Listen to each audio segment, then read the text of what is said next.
What's up, guys? It's day 238 on our journey to 2000, and it's a new week. We're gonna see what happens. A new week if you start weeks on Sunday. If you start weeks on Monday, it's almost a new week. But let's get into a 10-minute rated game and see what happens. All right, so we're versing a 1697 rated player from America, and let's see what he plays. Or she.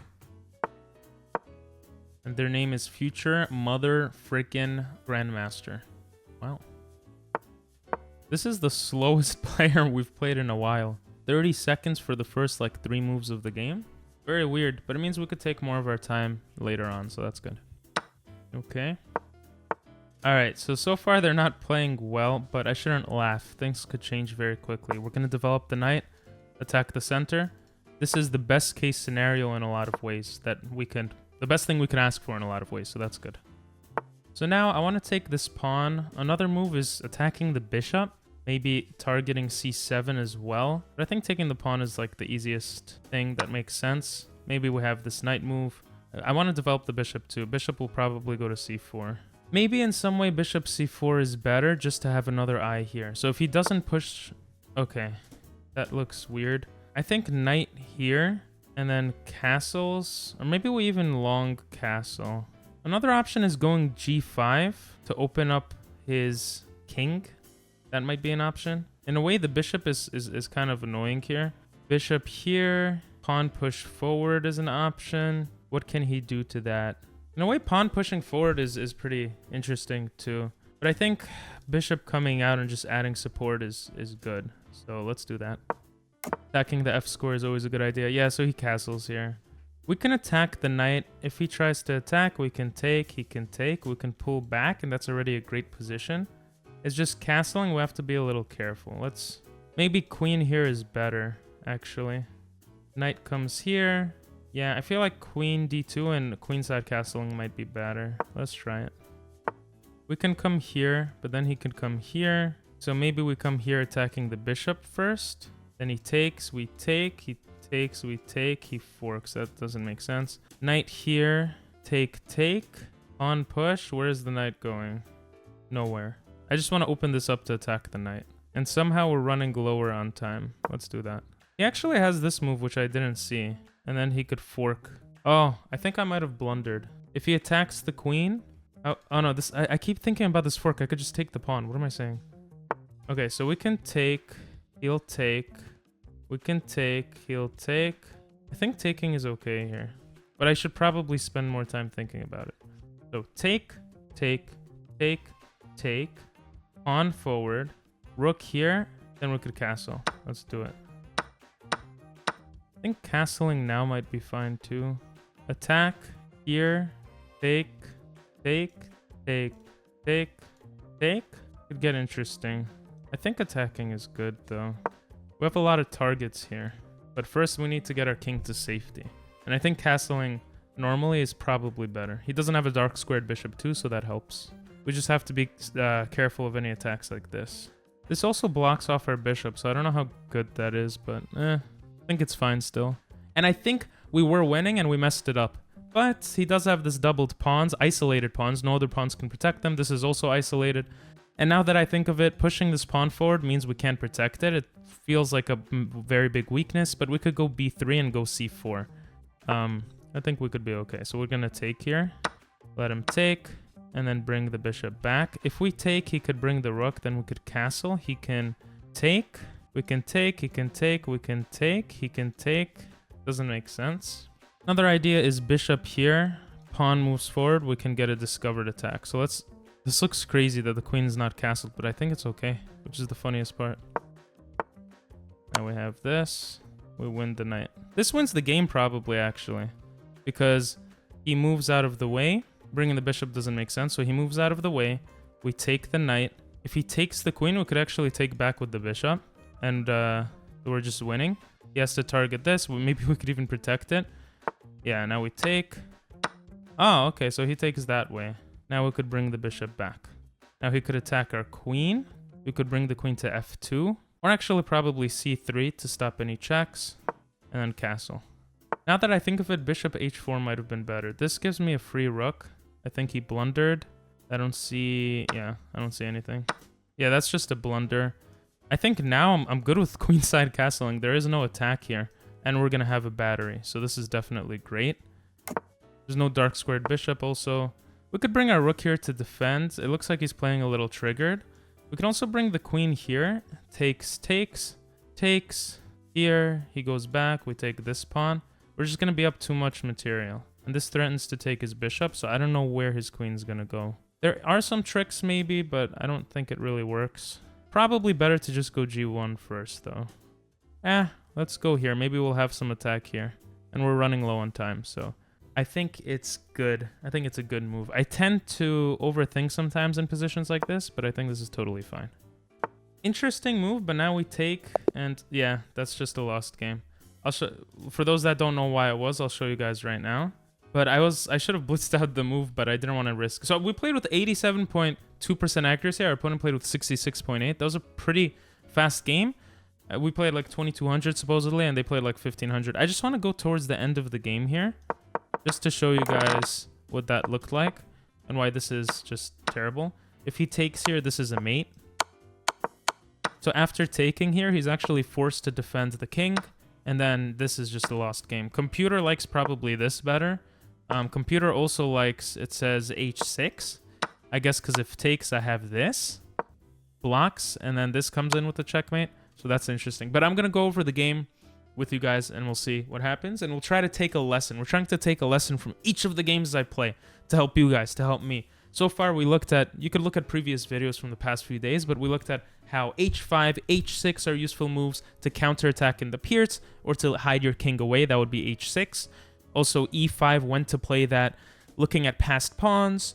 And I think knight forks was the last kind of thing we looked at from last week's games. So let's look from this week. This first game, what happened here. So this is a very common set of moves. It's the Vienna Gambit, for those that don't know. This is exactly what you want to happen. You want them to take, to push away the knight, and it basically undevelops their pieces. Then you get the knight here not to fall for any traps that might be annoying. And you push towards the center. And you can see I was completely winning here. And again, this is my hardest thing in chess. When I'm winning, I don't know how to turn that into a win. I mean, we won this game, but I probably messed up one or two moves at a certain point here. So you could say I took back here. I was thinking about maybe moving the knight here, but I'm like, okay, taking the pawn is probably better. I don't need to worry about anything. Maybe there's some pressure here. And it's just, you know, I'm developing another piece. So after that, I moved this bishop there. Computer likes knight g5, which I think I kind of considered in my head, just to put pressure here. Let's say he castled or something. Bishop could come to c4. Bishop could even come to d3, just putting immediate pressure there probably. If knight blocks, we can castle. And this is looking pretty crazy. This looks like a terrible position in a way. But computer likes it. I don't know. This looks insane to me. Why does computer like it? Because we're putting so much pressure here. Something like already threatening checkmate. He wants to take here. Why can't black? Oh, it's our turn. He's saying the knight takes on f7. The king takes. And we have some crazy stuff here. And this leads to a mate, apparently. Oh, because the rook gets... So the discovered attack, the discovered check with the rook comes in handy. And that's something I have to remember. When I castle, that's something I forget a lot. Moving the pieces out of the way allows the rook to come in and help prevent the king from escaping. You have some discovered attacks and discovered checks, basically, which for those that don't know, if you move a piece out of the way, it turns into a check.